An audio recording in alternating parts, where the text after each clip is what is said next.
সঁচাকৈ চেলুট। লণ্ডনৰ পৰা মানুহ আহি আছে, ধুনীয়াকৈ বনাই ৰাখিছে। কেৱল আমাৰ কামটো ৰাতিপুৱালে ঝাৰু মাৰে, কিন্তু আমাৰ গাঁওখনতকৈ তাৰমানে এখন অলপ বেলেগ। আজিলৈকে 4 পইচা কোনেও জৰিমনা দিব লগা হোৱা নাই। অসমৰ ভিতৰতে আটাইতকৈ পৰিষ্কাৰ খাৱৰীয়াবিলাকে আনিছিলে, লগে লগে ধৰিছে। হেল্ল' নমস্কাৰ, মই ৰঞ্জন আৰু আপোনালোকে চাই আছে A for আছাম মোৰ ইউটিউব চেনেল। আৰু মই আছোঁ গোৱালপাৰাত। আপোনালোকক ইতিমধ্যে মই গোৱালপাৰাৰ এটা ভিডিঅ' দেখাইছোঁ, মই শ্ৰীসূৰ্য পাহাৰৰ ভিডিঅ'। আৰু আজি আমি যাম আটাইতকৈ পৰিষ্কাৰ গাঁও হিচাপে স্বীকৃতিপ্ৰাপ্ত এখন ৰাংচাপাৰা গাঁও, আমি তালৈ যাম। আৰু ভিডিঅ'টো চাই থাকক, keep tuning A for Assam, চাই থাকিব।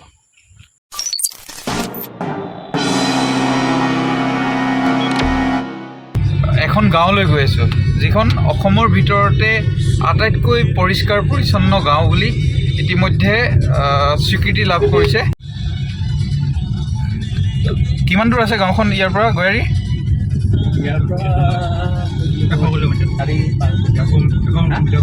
কি কি পাম তাতে চাবলৈ? ৰাংচাপাৰা ক্লিন ভিলেজ হিচাপে এটা স্বীকৃতিপ্ৰাপ্ত আমাৰ অসমৰ ভিতৰত গাঁও, যদিও মানে এখন বিশেষ গাঁও, সাধাৰণ গাঁও নহয়। তাৰমানে আমাৰো এখন গাঁও আছে, কিন্তু আমাৰ গাঁওখনতকৈ তাৰমানে এখন অলপ বেলেগ ধৰণৰ গাঁও। একদম এইফালে এইটো মেঘালয় পাহাৰ নেকি? আছামে ন?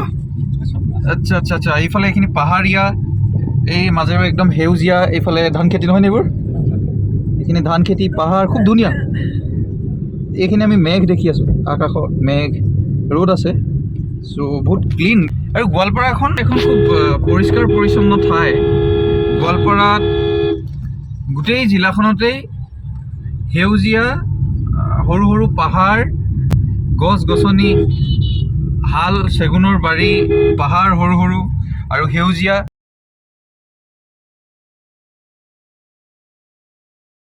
Welcome to cleanest village Rangchapara. এইখিনি ৰাংচাপাৰা গাঁও আৰম্ভ হৈ গ'ল।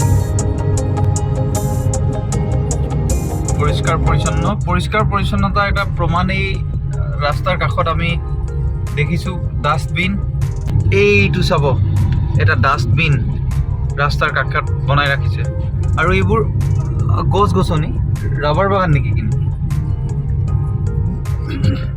ৰাবাৰ বাগান, তলখনো খুব ধুনীয়া কৰি ৰাখিছে, পৰিষ্কাৰ পৰিচ্ছন্ন। পাৰ্কিং কৰা, আচ্ছা, ইয়াত পাৰ্কিং।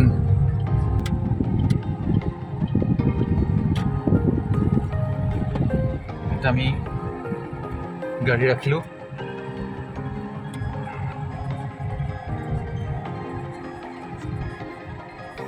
এই বাচ্চাবিলাকে খেলি আছে, কাবাডী খেলিছে। সিহঁতে খেলাত ব্যস্ত। কি খেলিছা তোমালোকে?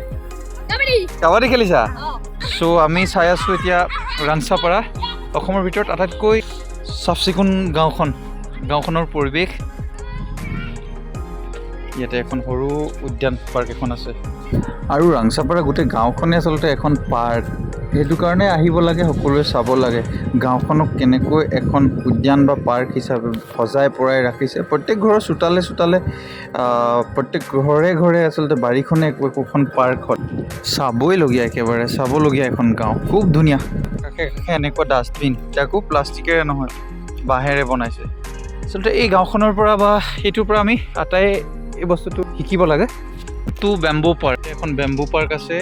আৰু ইয়াত লিখিছে ন' পাৰ্কিং, ফাইন 501 ৰুপিজ।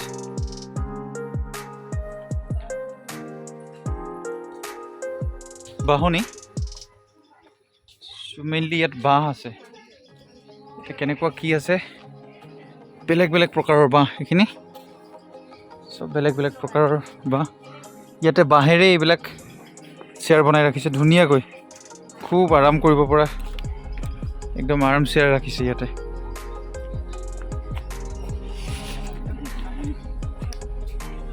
চ' ইয়াতে এখন সৰু দোকান আছে, গুমটি, আৰু ইয়াতে চাহ আদিও বিক্ৰী কৰে।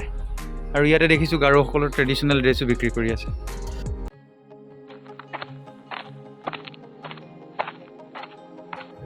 আৰু আমি এতিয়া যাম এই বেম্বু পাৰ্কখনৰ গৰাকী আৰু লগতে ৰাংচাপাৰা গাঁওখনৰো পৰিচালনা সমিতিৰ সভাপতি প্ৰেছিডেণ্ট তেওঁৰো বিশেষ ভূমিকা আছে এই গাঁওখন পৰিষ্কাৰ পৰিচ্ছন্ন কৰি ৰখাৰ ক্ষেত্ৰত বা এনেকৈ কৰাৰ ক্ষেত্ৰত। আমি তেওঁক লগ কৰিম আৰু গাঁওখনৰ বিষয়ে কিছু কথা জানিবলৈ চেষ্টা কৰিম। তেখেতৰ ঘৰৰ চৌহদতেই এই বেম্বু পাৰ্কখন আছে আৰু আগতে কৈছোঁ যে এই গাঁওখনৰ প্ৰত্যেকৰ ঘৰে ঘৰে এখন পাৰ্কৰ নিচিনাকৈ সজাই ৰাখিছে। সেইটো আটাইতকৈ ভাল লগা বস্তু। খুব ধুনীয়া, কি ধুনীয়া। মোৰ জানিবলৈ খুব মন গৈছে আচলতে এই গাঁওখনৰ মানুহবিলাকক কোনেনো শিকালে যে গাঁওখন এনেকৈ পৰিষ্কাৰ পৰিচ্ছন্ন কৰি ৰাখিব লাগে আৰু প্ৰত্যেকৰ ঘৰখন একোখন পাৰ্ক বা উদ্যানৰ দৰে কৰি ৰাখিব লাগে।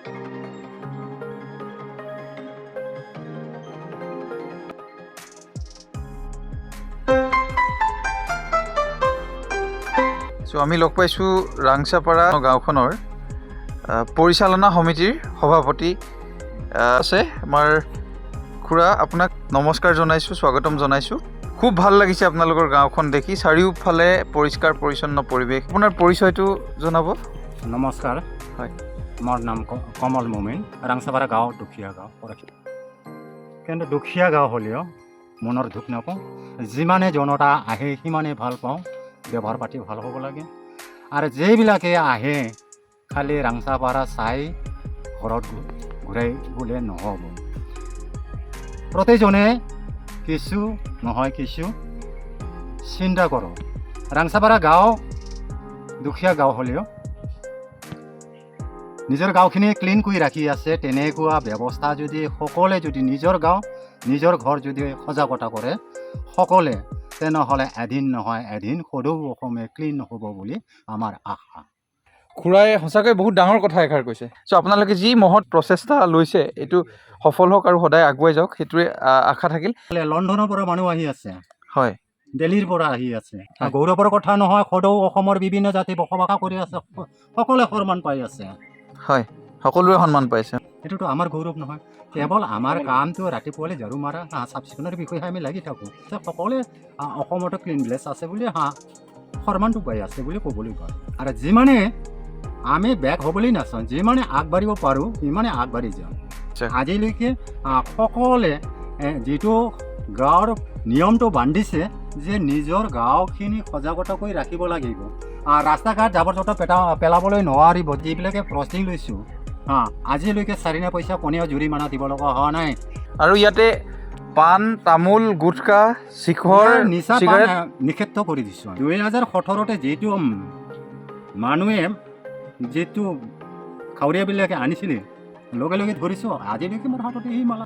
আচ্ছা, আপোনালোকে এই গাঁওখনৰ যিটো ধাৰণা মানে এনেকৈ পৰিষ্কাৰ পৰিচ্ছন্ন গাঁও কৰিম বুলি, গাঁওখনক এনেকৈ সজোৱাৰ আপোনালোকৰ পৰিকল্পনা কিমান দিনৰ? সেইটো ক'বলৈ গ'লেতো 1990 চনতে আমি ক্ৰছিং লৈছোঁ। 1990 চনত? 1990 চনতে। আজি 32 বছৰ। হয়, আৰু যেতিয়া 2000 চনৰ পৰা আমি গুৰুত্ব দিছে। আৰু কিমান চনত আপোনালোকৰ এই প্ৰচেষ্টা সফল হৈ উঠিছিল? সেইটো হয়, 2017 ফেব্ৰুৱাৰী 10 তেতিয়া ক্লিন ভিলেজ বুলি চৰকাৰে ডিক্লেয়াৰ কৰি। হয়, 2017 চনৰ ফেব্ৰুৱাৰী মাহৰ 10 তাৰিখে চৰকাৰে স্বীকৃতি দিছিলে। আপোনাৰ ইয়াতে আমি চৌহদত দেখিছোঁ যে বেম্বু পাৰ্কখন। কিছু জনতাই আহে ক্লিনৰ বিষয়ে এই ঘৰৰ পিছৰ পৰা আৰম্ভ কৰি সেই মেইন গেটলৈকে কেতিয়াবাতো সেই গেট এৰি মেইন ৰাস্তাটো ঝাৰু মাৰোঁ। মই নিজেও মাৰোঁ, 3জনকৈ ঝাৰু মাৰোঁ। 9 বাজি 9:30 বাজি বন্ধ, এনেকুৱা। কিন্তু আমাৰ কোনো ছাইডৰ পৰা পইচা নাহে। আপোনালোকৰ গাঁওখনত আহিলে আপোনালোকৰ কোনো তেনেকুৱা ব্যৱস্থা কৰা নাই ন, পৰ্যটকৰ কাৰণে বা টুৰিষ্টৰ কাৰণে যে কিবা পে' কৰিব লাগে বা তেনেকুৱা ধৰণৰ বিশেষ? আজিলৈকে ক'বলৈ পাৰোঁ যে মই কিছু লোৱা নাই। হয়, চ' এটা কথা ক'ব লাগিব যে আজিৰ তথাকথিত আধুনিক সমাজ ব্যৱস্থাত মানুহৰ আধুনিক শিক্ষিত সভ্য সমাজৰ যি আচলতে জীৱন ধাৰণ সেইটোতকৈ কিছু সুকীয়া আৰু নিজা প্ৰচেষ্টাৰে আমি যাক সাধাৰণতে আমি গাঁৱৰ মানুহ বুলি ইটিকিং কৰোঁ বা গাঁৱৰ মানুহ বুলি আমি যাক গাঁৱৰ মানুহবিলাকক পিছপৰা মানুহ বুলি আমি ভাবোঁ, সেয়া যে প্ৰকৃততে নহয়, সেয়া যে প্ৰেক্টিকেলি বহুত ওপৰত গাঁৱৰ মানুহে যিটো আদৰ্শ দেখুৱাব পাৰে সেইটো সমগ্ৰ বিশ্বই মানে দেশে বিদেশে সমাদৰ কৰিবলগীয়া বা আদৰ্শ হিচাপে ল'বলগীয়া সেই কথা আমাৰ এই খুৰাহঁতে ইতিমধ্যে প্ৰমাণ কৰিলে। 1 টকাৰো পইচা নলয়, আপুনি ইয়াতে চাব পাৰিব, ধুনীয়াকৈ সৌন্দৰ্য উপভোগ কৰিব পাৰিব। আপুনি ঘূৰি ফুৰি আপোনাৰ ৰিফ্ৰেছমেণ্টৰ কাৰণে আপুনি যথেষ্ট সময় এনজয় কৰিব পাৰিব।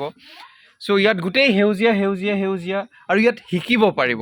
ইয়াতে চাওক, সমাজৰ মাজত আজিৰ তাৰিখত গুটখা, শিখৰ, কেপিৰ পৰা আৰম্ভ কৰি মদৰ পৰা আৰম্ভ কৰি সকলো ৰাগিয়াল সমাজত প্ৰচলিত। অথচ এই ৰাংচাপাৰা গাঁওবাসীয়ে দেখালে যে গাঁওবাসীৰ মাজত ইমান কঠোৰতা, ইমান ষ্ট্ৰিক্টলি তেওঁলোকে মানি চলিছে যে ক'তো পাণ, তামোল, গুটখা, বিড়ি, চিগাৰেট, ভাং, মদ কোনো ধৰণৰ ৰাগিয়াল বস্তু নচলে আৰু ক'তো এটুকুৰা আপুনি ফটা কাগজো বিচাৰি নাপায়। চ' সেইটো সঁচাকৈ চেলুট জনাবলগীয়া। খুৰা, আপোনালোকক সঁচাকৈয়ে চেলুট জনাইছোঁ, একদম অন্তৰৰ পৰা চেলুট জনাইছোঁ। আৰু এনেকৈয়ে ৰংচাপাৰাৰ কিছু ৰং আৰু সেউজীয়াখিনি লৈ আমি উভতিছোঁ। আপোনালোকো আহিবচোন এই গাঁওখনলৈ। গাঁওখন গোৱালপাৰা টাউনৰ পৰা মাত্ৰ 16 কিলোমিটাৰ দূৰত থকা এখন গাঁও। কেৱল এখন গাঁও, কিন্তু গাঁওখনে যিখিনি কাম কৰিছে নহয়, আপোনাক চাবলগীয়া, সঁচাকৈয়ে একদম চালাম কৰিবলগীয়া। গাঁওখনৰ গছবোৰৰ পাতবোৰো যেন কোনোদিন নহৰেই। ৰাস্তা পদূলিত এটা কাগজৰ টুকুৰা নাপায়। পলিথিন, প্লাষ্টিক আদিৰ পৰা সম্পূৰ্ণ দূৰত থকা গাঁও। একেবাৰে ৰাগিয়াল বস্তুৰ পৰা, নিচাযুক্ত বস্তুৰ পৰা দূৰত থকা এখন গাঁও।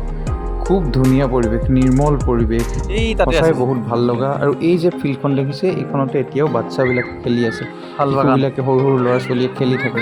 একদম গাঁও লগা পৰিৱেশ, আপোনাক শৈশৱৰ গাঁওখনলৈ মনত পেলাই দিব। সম্পূৰ্ণ এটা গাঁৱলীয়া পৰিৱেশ এতিয়াও ইয়াতে যে চলি আছে এইবোৰ খেল ধেমালি। এই সৰু সৰু ল'ৰা বাচ্চাবিলাক খেলি আছে ধুনীয়াকৈ। কি ধুনীয়া।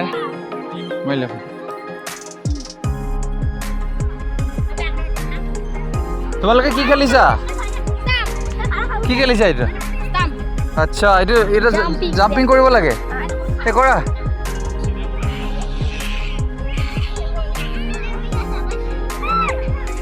চ' আপোনালোকক ইমান সময় আমি দেখুৱালোঁ অসমৰ ভিতৰতে আটাইতকৈ পৰিষ্কাৰ, চাফ চিকুণ, স্বচ্ছ গাঁওখনৰ কিছু অংশ। আপোনালোকে যদি ভিডিঅ'টো চাই ভাল পালে সকলোৱে লাইক কৰিব আৰু কমেণ্ট কৰি জনাব পালে। আৰু চেনেলটো যিসকলে ছাবস্ক্ৰাইব কৰা নাই, ছাবস্ক্ৰাইব কৰি দিব। আৰু আজিৰ ভিডিঅ'টো ইমানতে সামৰণি মাৰিব খুজিছোঁ। পুনৰ নতুন এটি ভিডিঅ'ত লগ পোৱাৰ আশাৰে সামৰণি মাৰিছোঁ। সকলোৱে চাই থাকিব A for Assam।